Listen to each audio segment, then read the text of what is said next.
Good evening everyone. I hope you guys are well. Welcome back to my channel. Before we begin, subscribe to my channel and like my video. And tell me about your horror experiences in comments section.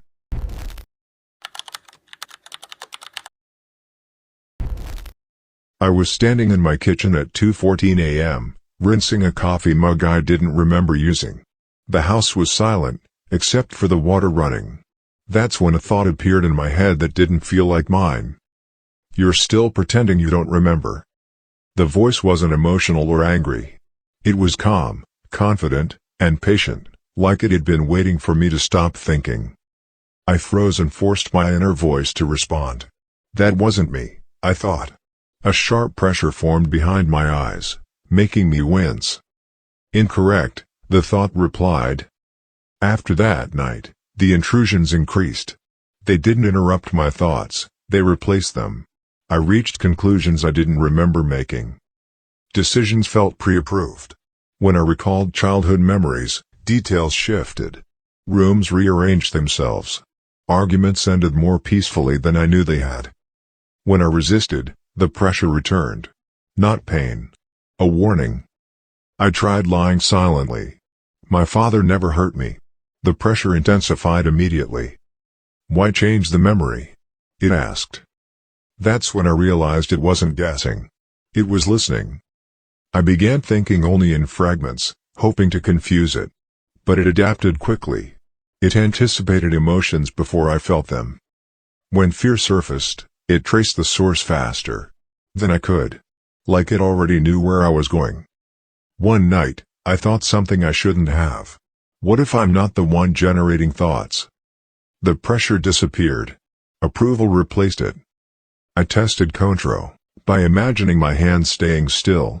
It slammed into the counter without my permission. Motor override complete, the thought explained calmly. Now I sit quietly most nights. Afraid to think too clearly. Afraid to think at all. Because if something inside my head responds before I finish a thought, how can I be sure the thought ever belonged to me?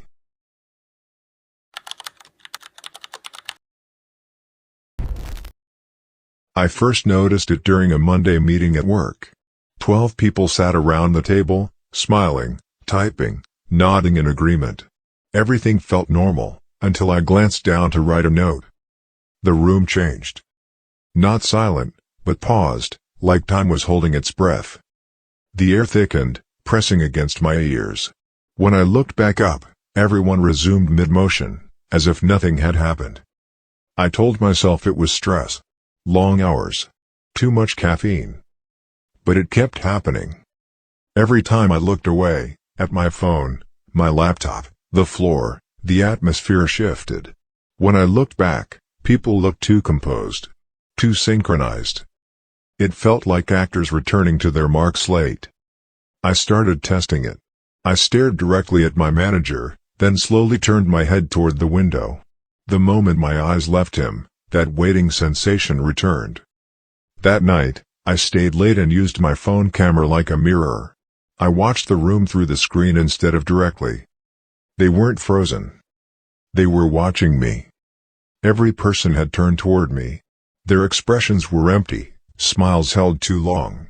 Their eyes followed my pupils, not my face. One woman tilted her head slightly. Curious. Studying. When I lifted my eyes from the screen, they snapped back into motion. Typing. Laughing. Talking. The next day, they stood closer to me. They spoke slower. Like you would around something dangerous that hadn't attacked yet. I overheard whispers while pretending to check emails. "He's aware, not fully. Don't look away." Yesterday, I dropped my pen on purpose and bent down slowly. I kept my eyes on the floor. From the corner of my vision, I saw shoes pivot toward me.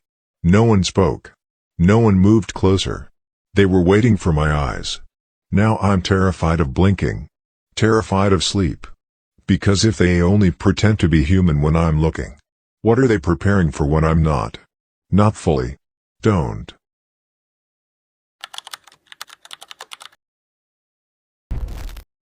The voice doesn't speak often. It waits. It only appears when I lie to myself.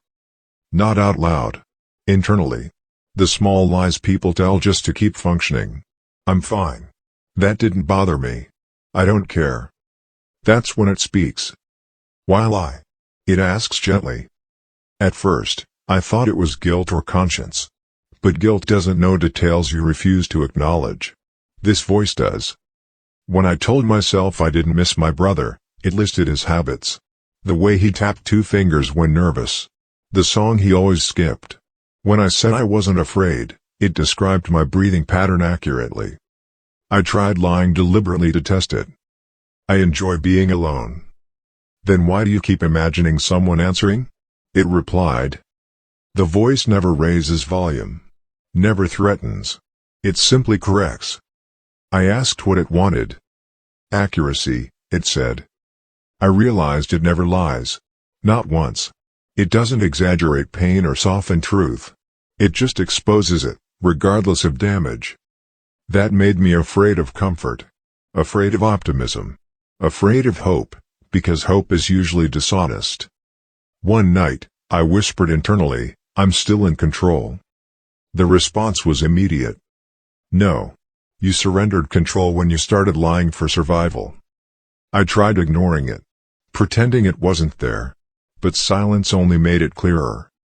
Now, every time I reassure myself, it responds. Every time I deny or regret, it names it. Every time I convince myself tomorrow will be better, it asks for evidence. I haven't slept properly in weeks.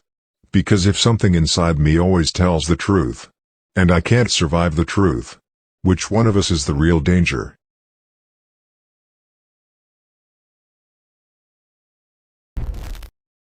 No one noticed it at first. That was the most frightening part. Daniel never demanded attention or raised his voice. He simply spoke. And people adjusted.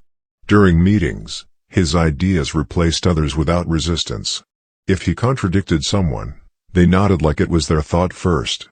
Facts changed mid-sentence. Notes updated themselves. Everyone agreed. Always. I tested it once. I pointed out an obvious error in his presentation. The room went quiet. My manager smiled at me like I'd made a mistake. That's what Daniel said, she replied calmly. Like that settled it. Later, I checked the slides. They were different. So were my notes. So was my memory. Daniel never looked surprised. He watched reactions closely, eyes steady, expression neutral. When people agreed, his shoulders relaxed slightly. Like something inside him had settled. One afternoon, he said something strange. You've been here longer than you remember. I laughed it off. But that night, my emails told a different story. My start date had changed. My resume listed 5 years, not 2. Even my memories felt rearranged. Blurred around the edges. The next day, Daniel asked a question. Everyone answered without thinking. I didn't. Pressure filled my chest, like holding my breath too long. Daniel looked at me. You agree, he said gently. The pressure released. I nodded without deciding to. Now I understand. He doesn't control people. He controls consensus. Reality bend. To avoid conflict with him, I don't argue anymore. No one does. Because when everyone agrees with him, disagreement feels like insanity. And insanity doesn't survive long here. I hope you liked this video. The Hollow chapter will return with more terror and horror. Like and subscribe to stay updated.